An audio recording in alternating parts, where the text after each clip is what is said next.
Hello, everyone. I have something truly bizarre to share with you this time.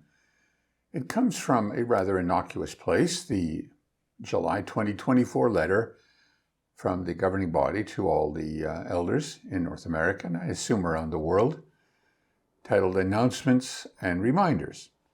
You remember how, if you were one of Jehovah's Witnesses, we were constantly reminded that we needed reminders, as if we had terrible memories and constantly forget the simple things that we were taught.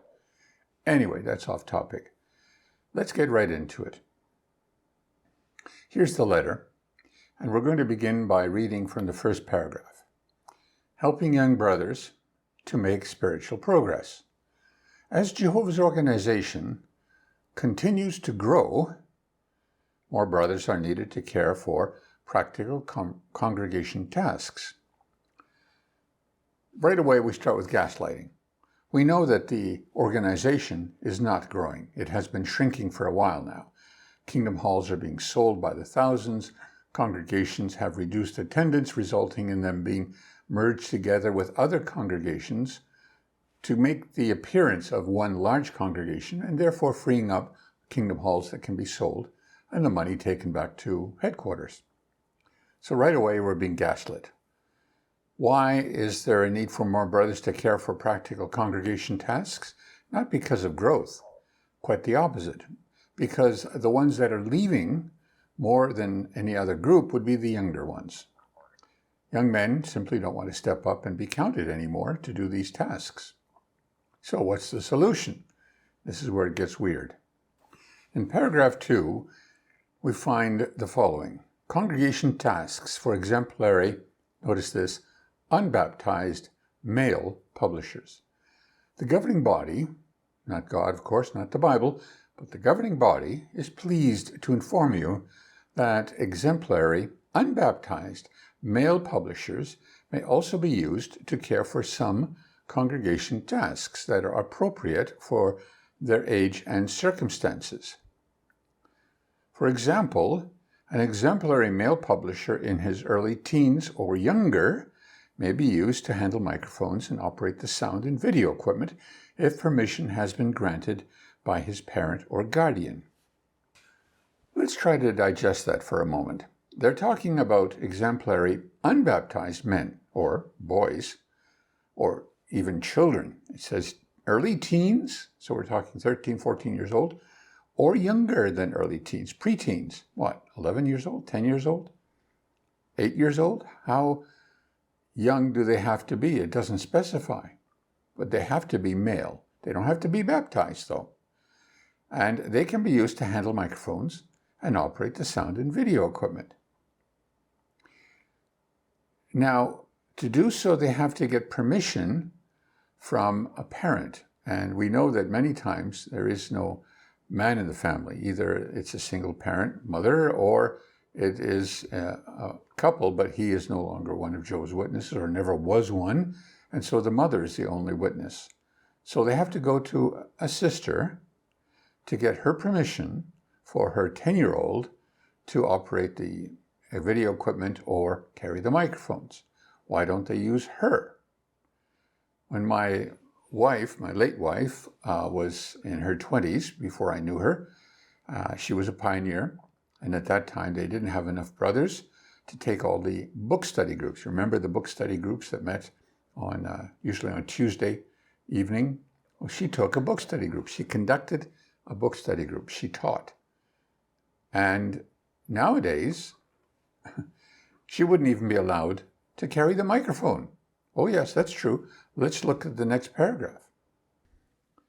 If sisters are currently being used to care for some of these practical tasks, please assign exemplary brothers, baptized or unbaptized, to care for the work. A little side note here. You can't be a brother if you're unbaptized, right?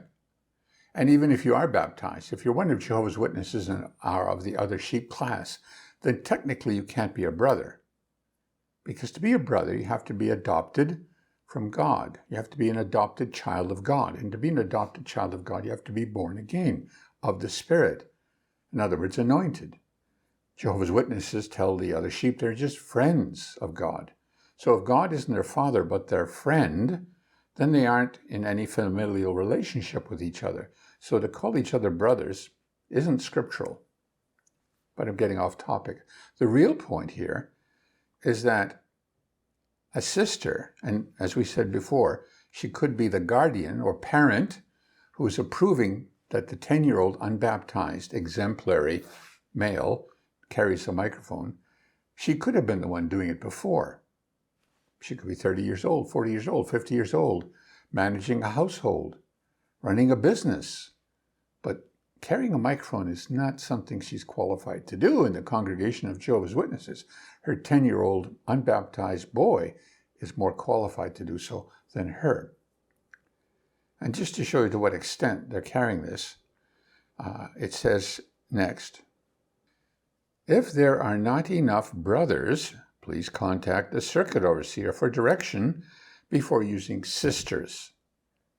Guidelines that comment on the very exceptional use of sisters, such as in video conferencing systems for meetings, will be updated accordingly. That's remarkable.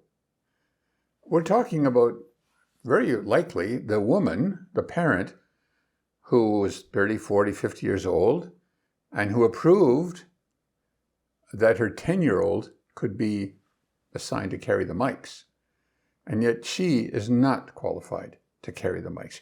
A woman managing a household, managing a family, maybe managing a business isn't qualified in the organization of Jehovah's Witnesses and the Christian congregation of Jehovah's Witnesses to carry a microphone. This is bizarre. Where does this come from? And in the case where there are no others to do it, and there's only sisters left, as it says here, the very exceptional use of sisters is something the elders have to consult the circuit overseer about. So it's very exceptional, and even then, they need to go up above their own level to the circuit overseer to find out if it's okay to allow a sister to carry the microphones in the Kingdom Hall when it comes time to get comments from the various participants in the Watchtower study. This is weird, really strange. It's a level of misogyny that I've never seen before. And I'm trying to figure out where it's coming from. Because it wasn't this way before. And what's prompting this?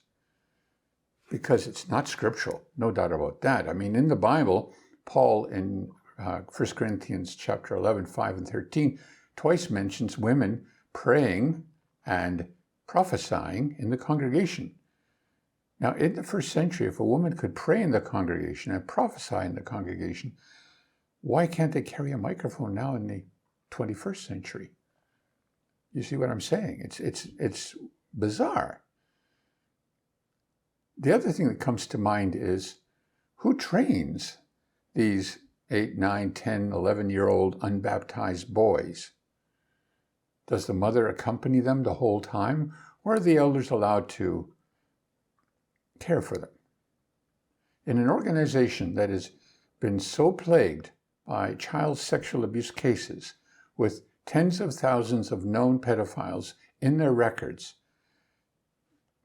this is just strange in every sense of the word.